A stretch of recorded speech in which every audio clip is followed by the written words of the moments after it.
Hello everyone! In this video, actually matutulog na ako but may nag-chat kasi sa akin na nag-ask siya kung paano daw yung way para madaling matutong magbasa yung mga bata or yung anak niya. Actually, it varies naman from another child to another child kasi may kanya-kanya namang capabilities and may mga different phases of learnings and development yung mga bata. Pero let me share with you guys kung ano yung effective ways or effective tips na in-apply ko kay Rian and sa mga bata na rin na naturuan ko sa pagbabasa. First and foremost, syempre yung consistency. Hindi pwede na kung kailan nyo lang gustong turuan yung bata, saka lang kayo magtuturo. Syempre, like for example, Rian, doon ka muna.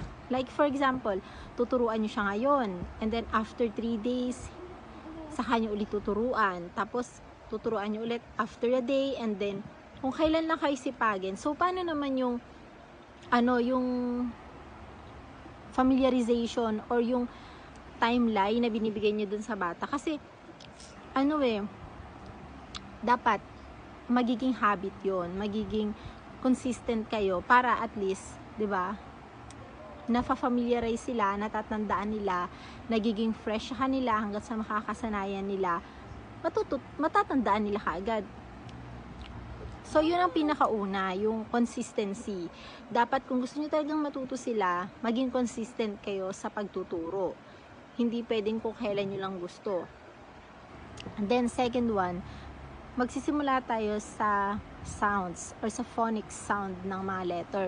Hindi tayo pwedeng mag-jump into a, i, o, u, ba, be, bi, bobo kasi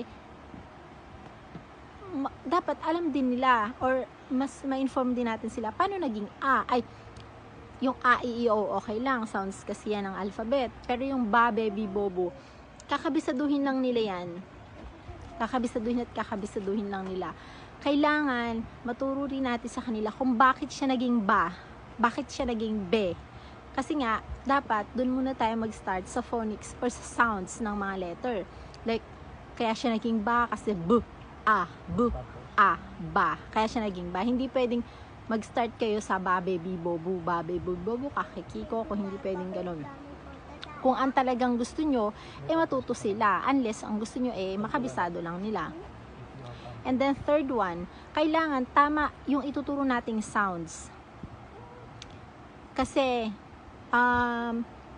may mga naririnig ako or actually before ganun din naman yung pagkakaalam ko. Yung iba ang tinuturo sa sound ng B, ba. Ang turo sa sound ng K, ka. Ang turo sa sound ng S, sa, ba, da. Hindi po ganun yung sound. Kailangan b, ku, hindi ma, yung n, hindi na. Kasi pag ginawa yung ba, yung b, paano pag nagkaroon pa yun ng a, di ba? Ganun yung magiging basa nila.